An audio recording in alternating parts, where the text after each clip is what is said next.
The newly transferred, gloomy boy was a succubus. My childhood friend shoved me toward him with a half smile, half sneer. Don't you have skin hunger syndrome? Go hug him then. He can't live without physical contact anyway, you two are a perfect match.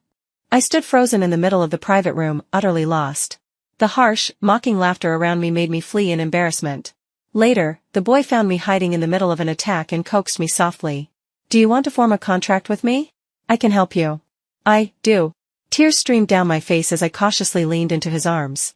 Who would have thought that after my childhood friend caught sight of this, he would lose his mind, tearing through every book he could find. Just to look for a way to break the contract? I am an oddball among the lop-eared rabbit clan. All because my childhood friend for 19 years is a werewolf. Whenever my skin hunger syndrome flares up, he's always the one who comforts me and calms me down. So at the club gathering, the moment I noticed something was wrong with my body, I ran straight to find Vincent. But instead of offering me his arm like he always did, he pushed me toward the gloomy new boy in the corner. With a smirk, he said, "Go hug Preston. You have skin hunger syndrome. He lacks physical affection. You two make a perfect pair." The illness I'd hidden for so long was ripped wide open, exposed in front of everyone. I stumbled back 2 steps, helpless amid the sharp, grating laughter. I looked up at him, my long rabbit ears drooping even lower from anxiety. I wanted to ask why he humiliated me in public, but the laughter drowned out the quiet question on my lips. I stared at Vincent, hoping to read an answer in his eyes. Only to see his gaze drifting again and again. To the little freshman girl not far away. She was a werewolf too, probably had way more to talk about with Vincent. A strange current flickered through my chest. Not enough to kill, but enough to make my throat tighten, rendering me unable to speak. In that moment, I suddenly realized, this bizarre childhood friend's relationship between me and Vincent. It was coming to an end. I fought to suppress my body's desperate craving. For touch, for warmth, for an embrace, and fled the room in humiliation. I hid inside a restroom stall, biting down hard on my knuckles, trying to numb myself with pain. Through blurry tears, I felt as if I were 5 years old again. My parents were taking me to visit Grandma in the countryside. When a car accident happened. The driver who hit us fled, and my parents missed the golden window to be saved. My mom shielded me under her body, so I survived. But the road was too deserted. I was trapped in the car for so long, crying for help, yet no one came. I could only feel Mom's body growing colder, and Dad had long since stopped responding. It was midsummer, yet I felt like I had fallen into an ice cave. The cold seeped into my bloodstream. After that summer, I developed skin hunger syndrome. A constant, unpredictable craving. For warm, living contact. And as a warm-blooded werewolf, Vincent naturally became my cure. But now, I was going to lose that cure. My bitten fingers bled, the metallic taste spreading across my tongue. I cried even harder, even blaming myself for not dying. In that summer when I was 5. Knock, knock. A sudden thud hit the door and echoed in my ears. I thought someone needed the stall, so I hurriedly stopped crying, grabbed my long rabbit ears to wipe away tears, and opened the door to leave. But someone stood blocking the entrance. "Excuse me." I lowered my head, speaking politely through a thick, stuffy nose. But instead of moving aside, the person stepped forward forcefully. Afraid the contact would worsen my symptoms, I instinctively retreated. Bumping into the toilet and gripping the water tank. To keep from falling, I looked up in anger. Only for my words to get stuck in my throat. It was Preston, the transfer student in our class. In the beastkin world, succubi were the least welcomed, treated like the demonic sect villains in cultivation novels. He always wore a mask, his silver bangs hanging low to reveal only a pair of dark, unreadable eyes. No wonder no one liked him. No wonder everyone laughed when Vincent compared me to him. But that didn't matter right now. Why was he in the girls' restroom? Was he a pervert? I took another terrified step back, my fear practically written across my face.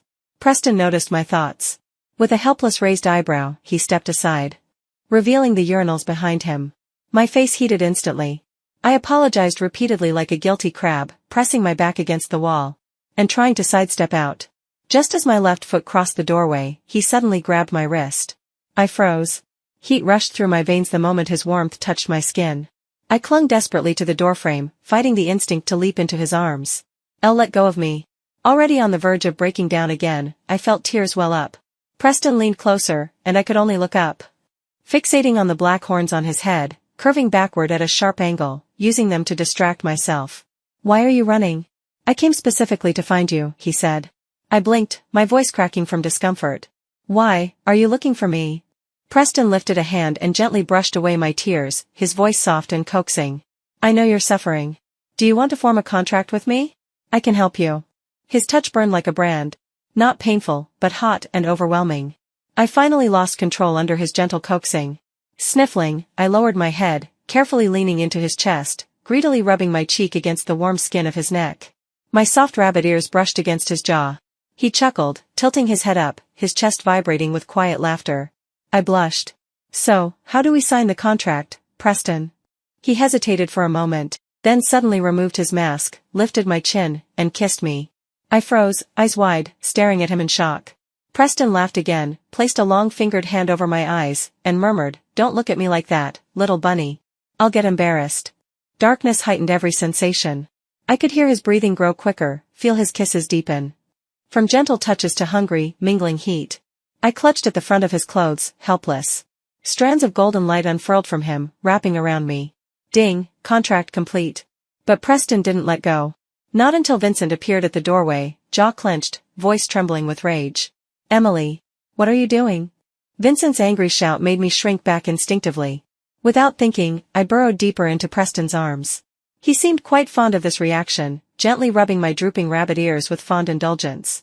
Then, with a casual glance at Vincent, he said, What else could we possibly be doing? I'm just following your advice and pairing up with someone I'm a perfect match for. He deliberately emphasized, perfect match. Vincent's jaw clenched so tight I could hear his molars grinding. His face darkened. 19 years of growing up with him told me instantly. He was furious. In the past, I would have rushed to his side without hesitation, cooing softly, trying every way to comfort and soothe him. But now? Now I just found it absurd. What right did he have to be mad? Emily. Come here, Vincent commanded coldly. He must have assumed I'd still obey. But I wasn't that pathetic anymore.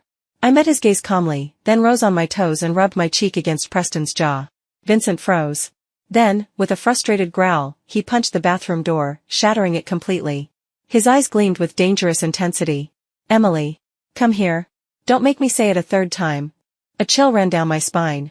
Some ancient instinct, the rabbit's fear of its natural predator, reared its head. Preston noticed my change in emotion. He raised a hand and gently pressed my face against his chest. His dark eyes turned toward Vincent, a flicker of killing intent flashing in their depths. Vincent, he said coolly, I'll only say this once. Show some respect to my master. Master? Vincent scowled, eyes locked on me. You signed a contract with him, Emily? I didn't want to dignify that dumb question with an answer. I grabbed Preston's arm and turned to leave the men's room. But Vincent snatched my wrist. Break the contract with him, he demanded. I'll pretend I didn't see you kiss him. And let you keep following me around. His condescending tone was unbearable. Like he was doing me a favor. After all this time, it was only now that I started to truly see who he was. His grip tightened. I couldn't break free. And it was starting to hurt. Preston's patience snapped the moment he saw the red mark on my wrist. He raised a leg, about to kick Vincent away. Just then, that werewolf girl turned the corner. In an instant, Vincent let go of me, so fast Preston didn't even get the chance to touch him. Without sparing me a glance, Vincent strode quickly toward Salma, his voice suddenly soft and sweet. You're here? Didn't you say your stomach hurt on the first day of your period? You're one to talk, Salma said, playfully punching his arm. I told you to come rub my belly after using the restroom, but I waited forever. Vincent lowered his head, apologizing repeatedly, his hand already placed skillfully on her abdomen. Then he suddenly seemed to remember something, and turned back toward me. Emily, Salma quickly cut him off, flashing me a bright smile. You're Emily, right? Vincent's childhood sweetheart. Hi, I'm Salma, his best friend. I immediately caught the possessiveness and hostility in her tone. She saw me as a threat. Just as I was about to clarify, Preston laced his fingers through mine, let out a displeased TSK, and said, Childhood sweetheart? Isn't that a little too suggestive? We're just neighbors.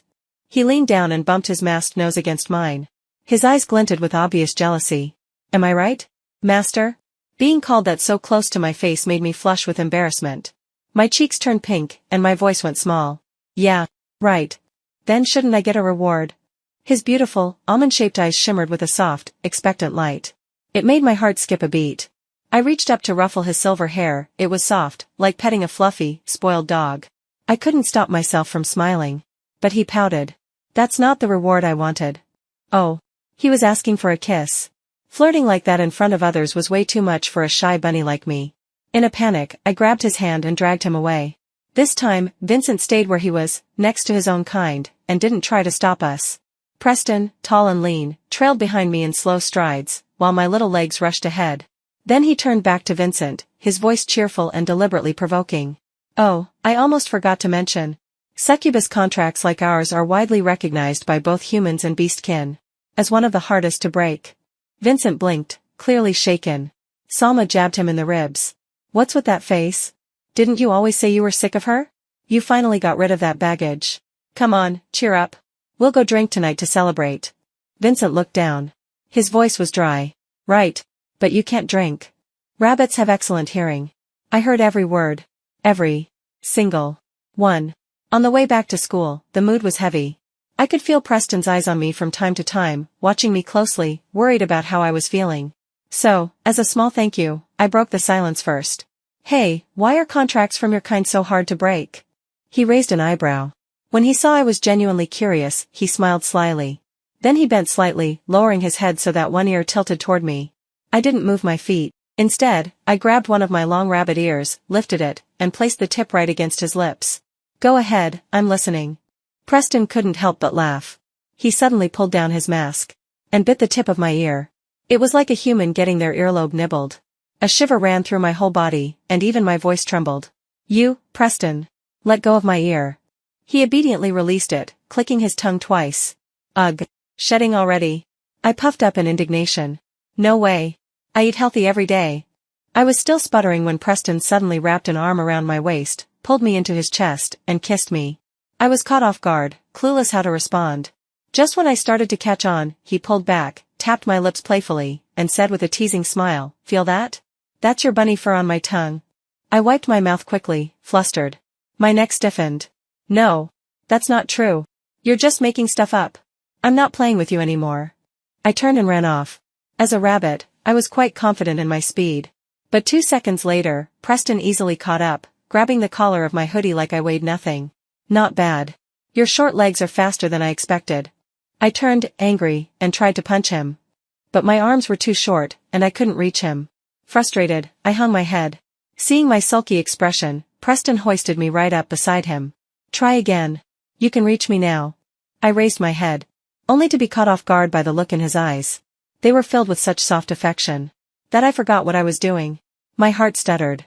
I looked down again, my feet stumbling clumsily in sync. "Not gonna hit you anymore." Preston walked me back to the dorm building. Just before parting, I'd finally calmed down. I looked at the black mask on his face and asked, "Why do you always wear that?" He answered calmly, "Because I'm too handsome." I rolled my eyes at him for the first time. "You really don't match the gloomy transfer student image people talk about in class." "Gloomy?" He raised a brow. "So that's how you guys describe me." "I'm not gloomy," he said. "I just don't like talking to people. Well, except you." I blinked, speechless. He noticed my flustered silence and didn't tease me further. "If you ever have another attack, call me or text me. I'll be there in a heartbeat." I nodded politely. "As your contract partner, if you ever need anything, I'll be there in a heartbeat too." He repeated the phrase under his breath. "Need you?" and smiled, saying nothing more. "Go on. Head upstairs." I waved at him absent-mindedly, but just as I turned to climb the steps, a horrifying thought hit me. Preston is a succubus. If he ever needs me, wouldn't that mean? Oh my God. What the hell did I just say? That sounded like an open invitation. I was so embarrassed that I didn't dare contact Preston for 2 whole days. It wasn't until Friday afternoon, during that unavoidable core class, that I saw he had saved me a seat. I stiffly sat down beside him, feeling like a rock while my 3 roommates, sitting a short distance away, shot me the middle finger. Our dorm group chat was in absolute chaos. I almost wanted to slurp it up like hot soup. "Girl, are you seriously dating Preston?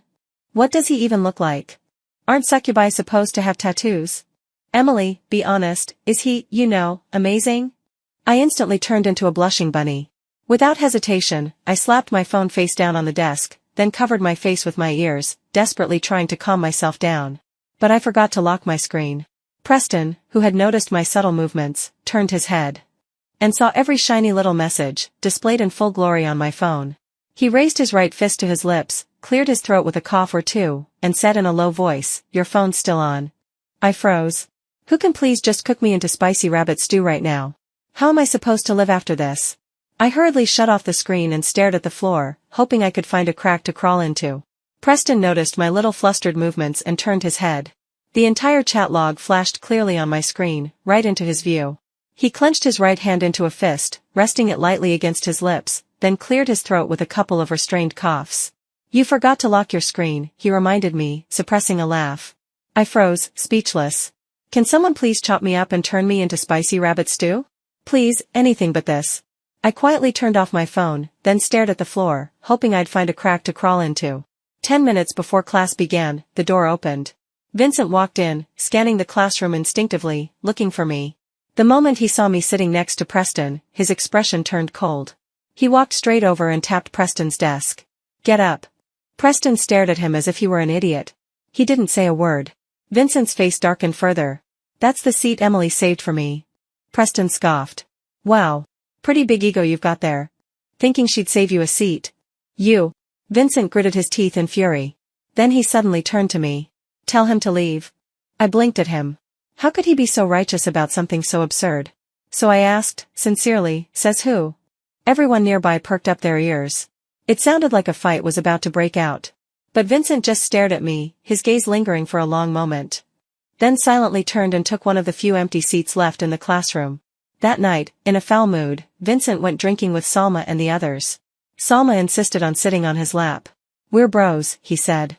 So it's totally fine, right? Vincent suddenly felt suffocated. If even bros could sit on each other's laps now, then what about Emily and Preston? He didn't dare finish the thought. But just remembering how Emily had looked at him earlier, sent a wave of inexplicable rage surging through his chest. So, he let Salma push his shirt up, place a wine glass on his abs, and snap a picture. She posted it on social media with the caption, now that someone is finally out of the picture, I can focus on helping my good bro drink like a champ.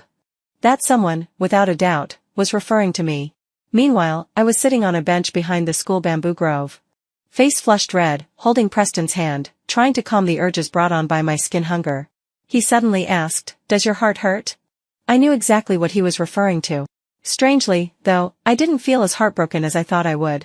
Just a tightness in my chest, like losing a toy I'd grown fond of. It was disappointing, but not devastating. There were plenty of toys out there. I could move on. What bothered me more was, why had it been 15 minutes already, and my symptoms still hadn't gone away? My palm was sweating. I glanced up, locking eyes with Preston's deep black gaze. He noticed the moisture on my hand. His Adam's apple bobbed slightly. Is holding hands not enough? Then, maybe we should try something else? I panicked, yanking my hand away before he could say anything more dangerous. A flicker of disappointment passed through his eyes. So that's a no. I awkwardly pulled out a napkin and wiped my palms. Preston chuckled softly and took the tissue from me, gently finishing the job himself. That only made my palms sweat even more. His fingers paused. Don't be nervous. Helping my master with things like this is part of the job. I felt even more flustered. But you're so good to me, and I haven't really done anything for you. He went silent for a moment. Then suddenly tickled the center of my palm with his fingertip. Do you want to do something for me? That soft question startled me. I realized if we kept talking like this, the direction of the conversation might head somewhere very not safe for minors. So I shut my mouth. Hard. Preston seemed to catch my retreat, and thankfully didn't push further. After drying my palms, he lightly patted his thigh and asked, "Wanna sit here?" I clutched my chest and stumbled back. My little rabbit ears nearly stood upright in shock. What are you trying to do? I'm not ready. Preston looked absolutely speechless. I mean, if I hold you, your symptoms might ease up faster. Oh, you meant that. I laughed nervously. Sure, no problem. Blushing furiously, I climbed onto his lap. I pretended to nuzzle against his neck, but really, I just wanted to avoid eye contact, so the awkwardness wouldn't kill me. A long minute passed.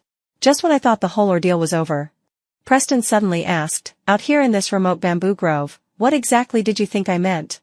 I didn't even look up. Just placed my hand over his mouth and whispered, shut up. I was wrong. I surrender. He wasn't wearing a mask. So he licked my palm. Like a puppy. I jerked my hand back instantly, scrambling to change the subject. Your belt poked me. Next time I'll buy you a softer one. Consider it a gift. Preston stiffened. I'm not wearing a belt today. I give up.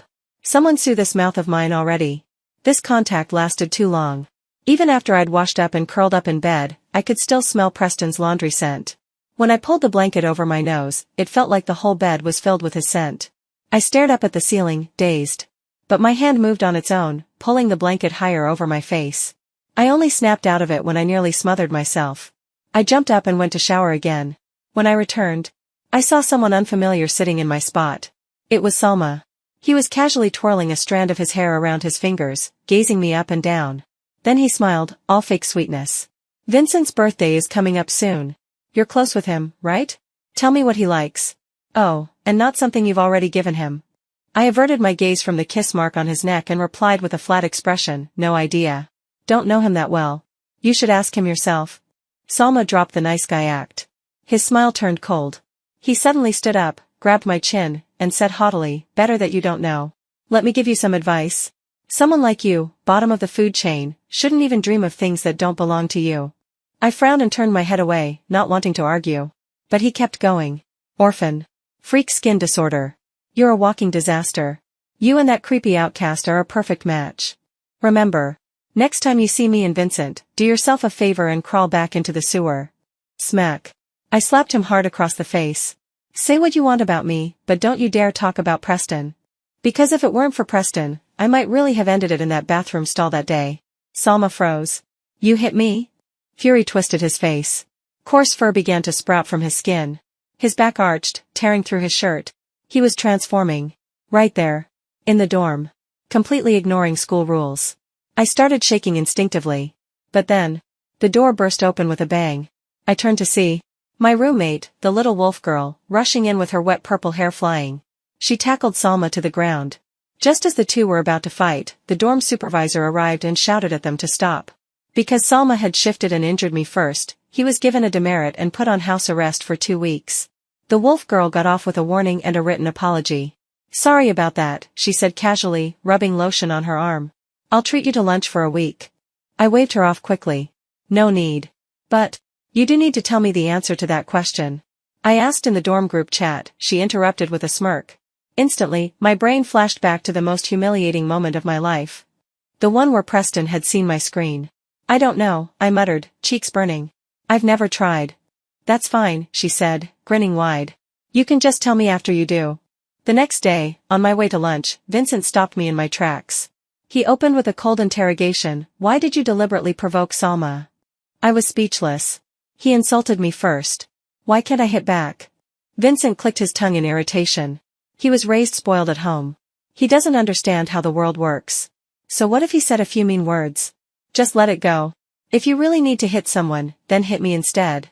We're brothers, so it's my duty to take the hit for him. Brothers, all I could think of were those kiss marks Salma flaunted in front of me. For him to say brothers now, was beyond disgusting. So fake it was laughable. What kind of brothers give each other hickeys? Vincent, keep lying to yourself. He scrambled to explain. We were drunk, okay? It was an accident. Besides, didn't you and Preston kiss too? What right do you have to judge me? I froze, not knowing how to respond. But before I could speak, Preston appeared behind me, casually taking the canvas bag from my hand. Of course she has the right. He said it calmly. Emily and I have a master-servant contract. A kiss from master to servant. What could be more normal than that? He narrowed his eyes at Vincent. But I've never heard of any brother rewarding his brother with a kiss. Have you? No? Then shut up. Don't try to twist things. Vincent was struck dumb. In the end, all he could do was glare at me. Emily. Before your grandmother passed away, she asked me to look after you. So I have the right to order you. Break off your contract with Preston. And apologize to Salma. The moment he invoked my grandmother, I knew. We were done. He insults me, you don't make him apologize, and now you're guilt-tripping me with grandma? Vincent. I never realized you could be this shameless. He opened his mouth to explain. I know, he shouldn't have said those things. But wasn't it true? You have no one left at home. Smack. I slapped him, hard. My palm stung from the impact. My fingernails left a sharp, bleeding scratch across his face. Vincent, I said, voice trembling, let that slap wake you up. Think about what you just said. And don't come looking for me again. I don't know you anymore. Then I turned and walked away, pulling Preston with me. We were supposed to go to the cafeteria. But somehow, we ended up at the bamboo grove, the same place I always ran to when my skin hunger flared.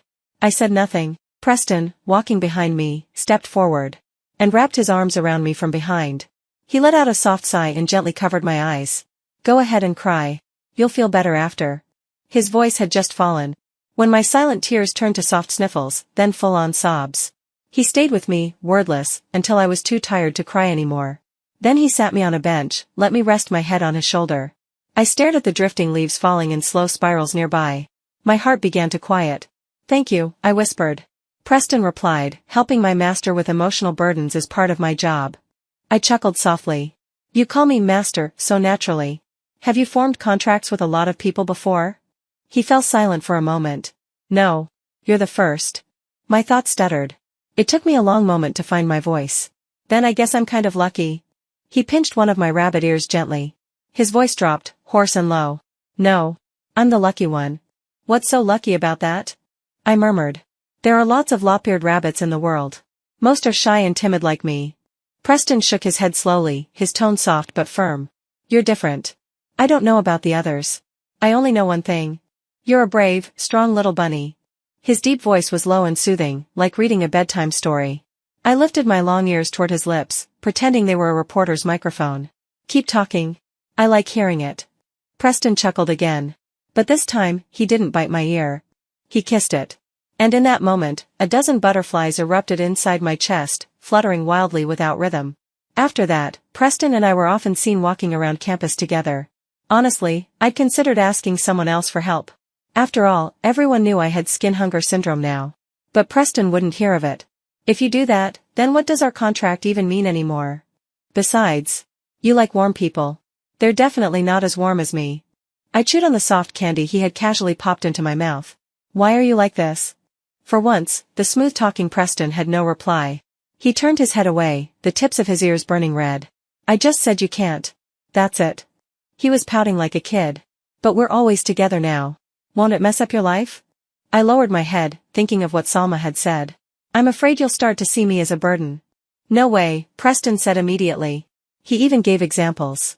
My mom and dad have been glued together for over 20 years, and they've never called each other a burden. Gross. I blushed. Your parents aren't us. So, he scoffed. I don't care if it's the same or not. Then he bent down and pinched my nose. If I'm ever not by your side, I'll text you my location. If you have an attack, come find me immediately. Or call me. I'll come to you. Saying that, he pulled out his phone right then and there, pinned my contact, and marked me as important. Also, he'd never miss a message or call. He called it contract loyalty. But my roommate, the little wolf girl, just said, you two are basically dating.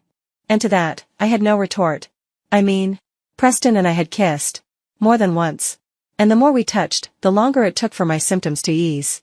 There was even one time I sat on his lap for almost 2 hours. Before I finally calmed down. His legs went completely numb. It was like I was building immunity. But I'd never had this problem with Vincent. These sudden changes confused me. So I turned to my roommates for advice. The wolf girl squinted and said, have you ever considered that maybe you're not actually sick every time? Maybe sometimes, you just want to be close to him. I froze. The other 3 roommates burst into laughter. In unison, they said, you're done for. You've fallen in love. I jumped to my feet, no way. Preston and I. We just have a simple contract. Oh? Just a contract, the wolf girl teased. We covered succubus contracts in high school biology, remember? Even if it's a master-servant contract. The master still has an obligation to feed the servant when needed. So if Preston's hungry one day, and you're right there, all warm and cuddly, will you help him or not? I bit my lip. And for the first time, I didn't know how to answer. Because the moment she asked that question, when the question popped into my mind. Would I help him if he was hungry? I instinctively answered, yes. That's when I knew. I was doomed. After realizing I had feelings for Preston, I became noticeably more self-conscious around him. I was afraid of leaving a bad impression, so I started overthinking everything. Like today. For the 13th time. I tilted my head slightly, deliberately turning the side my roommates claimed was my better angle, toward Preston. While we were working on homework together. He paused mid-sentence, his pen hovering over the page.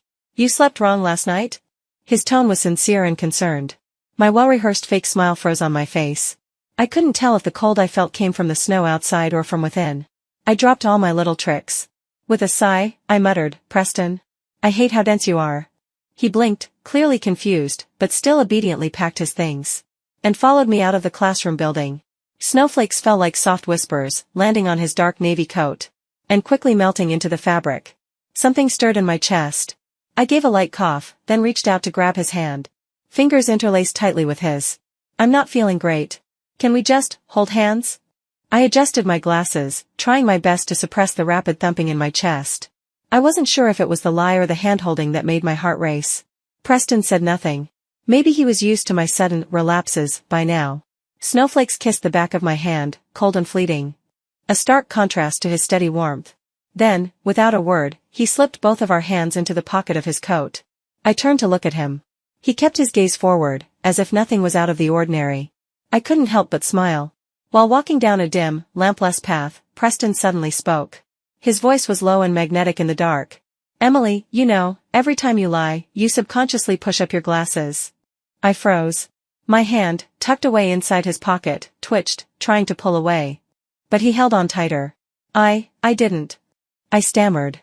He chuckled, leaning down slightly and nodding along with my denial. Of course not. I wanted to vanish on the spot. Let me go. Instead, he held tighter. The darkness didn't impair our sight. I could clearly see the corners of his almond eyes curve into a tender arc as he leaned in closer. His Adam's apple moved as he swallowed. Then, mimicking what I had done to him before, he gently lifted one of my long rabbit ears and pressed it against his lips. In a voice barely above a whisper, he said, I like you, too. Did you hear that, little bunny? The world went silent. All I could hear was the echo of his confession, reverberating over and over in my mind. But outwardly, I still put up a front. What do you mean, too? You say it like I like you or something. Preston raised an eyebrow. Oh? So you don't like me? Maybe not. He tilted his head. But I can hear your heart racing. Panicking, I reached out to cover his mouth. But he grabbed my wrist instead, tilted his head, and pressed his cheek gently into my palm. His smile faded, replaced by a possessive glint in his eyes. Be my master. Forever. My fingers trembled as they instinctively brushed against his cheek. The snow started falling harder. I was so cold, my voice came out in a shiver. Okay. Preston nuzzled against my palm, then let his eyes fall to my lips. When he looked up again, there was a faint burn in his gaze. Your lipstick looks really good today. I blinked, caught off guard, and brushed at my lashes with the back of my hand. Thanks. If you like it, I can give you one. Preston let out a soft laugh. Guess my hints were too subtle. What I meant was, can I kiss you? The snow melting on my lips wasn't from the sky, but from the warmth of his mouth. This time, I remembered to close my eyes. Winter break arrived. I applied to stay on campus. That's when Vincent, who hadn't spoken to me in ages, messaged me. What day is your train ticket? I didn't reply. I just blocked and deleted him. But he showed up in front of my dorm, waiting. Why did you block me? He asked, standing there like he had a right to know. I honestly didn't understand what kind of game he thought he was playing. Things between us had already turned so ugly. But it didn't matter. I didn't care anymore. I looked past him. To the figure running toward me at full speed. The moment he saw me being cornered. I smiled. Because I don't want to make my boyfriend upset. Vincent froze. You two aren't just a simple contract. Are you stupid? I narrowed my eyes. Do you really think a succubus contract is ever simple after it's signed? I turned cold. Didn't even bother acknowledging him anymore. Instead, I smiled. And ran into Preston's arms. I missed you so much. That stupid wolf didn't bully you, did he? Nope. I don't even know him. Let's go. I slipped my hand naturally into Preston's coat pocket. Not once looking back. Behind me, Vincent stood frozen for a long time, then suddenly turned. And ran straight toward the library. On the way back to the dorm, I overheard two classmates chatting as they walked by. Did you hear? Someone totally lost it at the library today. They were frantically looking for a way to break a contract with a succubus. Seriously? Is there a video? I tugged gently on the sleeve of Preston's coat. There was something I'd asked him a long time ago that he hadn't answered. Hey, why are contracts from your kind so hard to break? Preston looked down and adjusted the scarf around my neck. Because many people, he paused, end up falling in love during the feeding process. They willingly give up the option to break it. His voice was calm. I couldn't help but think back on everything that had happened between us. And then it hit me. We'd only ever kissed. Don't you need to, feed? I asked, awkwardly. Preston tilted his head in confusion. I waved my hands quickly. No, don't get me wrong. I was just asking. His dark eyes filled with laughter. You're so cute, master. I've been holding myself back from devouring you this whole time. He lowered his voice slightly. Honestly, these kinds of contracts, they're outdated. They don't really align with how people view relationships now. I didn't want you to fall for me under those terms. I fidgeted with my fingers. But, we already crossed the just friends line, didn't we? We've kissed. Preston looked at me and smiled. That was on me. I couldn't help myself. He didn't hide anything. His love was always as direct as his words. My rabbit ears grew hot with embarrassment. Still, I felt like I had missed something important. It wasn't until Preston insisted on staying on campus with me over the break, and his parents came over without complaint to spend Lunar New Year together, that the pieces fell into place. When I saw his mother, something long buried in my memory surfaced. That car crash when I was 5, I had been in the hospital for a long time. I refused to talk, refused to interact with anyone. A beautiful head nurse would sometimes bring her son to keep me company. He was a quiet little boy, but he still followed instructions. He'd read me fairy tales in a soft, childish voice, and with stiff words of encouragement, he'd say, "You're a brave little bunny." He was too small back then to even reach the edge of the bed. But now, that little boy's face slowly merged with the man in front of me. Preston. And only then did I realize. He had loved me for a long time. A kind of love that went far beyond the contract we shared. After his parents' car disappeared from view, I turned to Preston and asked suddenly, "Can I see your tattoo?" In a succubus contract, a mark always appears on the succubus's body after the bond is formed. Preston, for once, seemed flustered. Right now? Here? Isn't this a bit inconvenient? Just then, an old man pedaled by on a bicycle, bells jingling cheerfully. I burst into laughter. Of course not, you idiot. Grinning, I grabbed his hand and led him into a nearby hotel. Of course, we didn't just look at the tattoo. Let's just say, we also conducted a very thorough examination of species compatibility. In the mirror, Preston, who usually called me master in a soft, obedient tone, took full control this time. Again and again, he whispered as he kissed me, "Do you like me, master?" I stared down at the rippling water in the sink, crying and gasping out, "I like you. I like you the most." The water rippled even harder. The next day, as we returned to campus, I spotted Vincent from a distance. He blocked my path. His eyes were bloodshot. "Why didn't you come back last night?" I didn't respond. But he grabbed my wrist, refusing to let go. This time, Preston didn't hesitate. He kicked Vincent away with a sharp, clean motion. "Stay away from my girlfriend." "Thanks."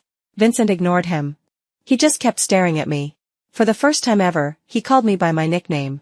"Emily, come home with me. My parents were asking why you didn't come visit this year." I sighed. "I'll call Uncle and Auntie and wish them a Happy New Year, but as for you, I just don't get it.